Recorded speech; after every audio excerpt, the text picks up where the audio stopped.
In this video, I'll show you how to call for emergency SOS on iPhone 16 Pro and Pro Max. So if you want to quickly make the emergency call, you need to use either of the volume buttons, either volume up and down and side button. So you want to press and hold both of these buttons and then release them once you see this menu. And then over here, you have the emergency call.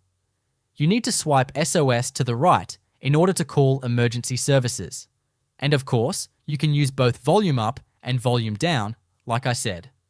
It doesn't really matter, even if the device is locked. So if I decide to lock my device, I can press and hold both of these buttons in order to be able to still access the emergency call.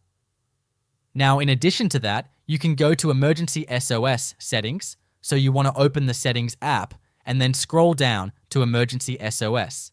And then over here, you have some additional options like call with hold and release.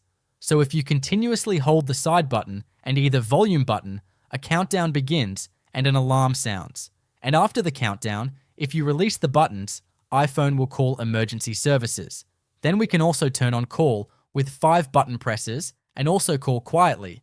And we also have the crash detection, which allows iPhone to call emergency services when there is a crash. However, of course, iPhone cannot detect old crashes, so keep that in mind. And that's pretty much it. If this tutorial was helpful, please let me know in the comments below this video, and for more helpful tutorials, you can check the links in the description.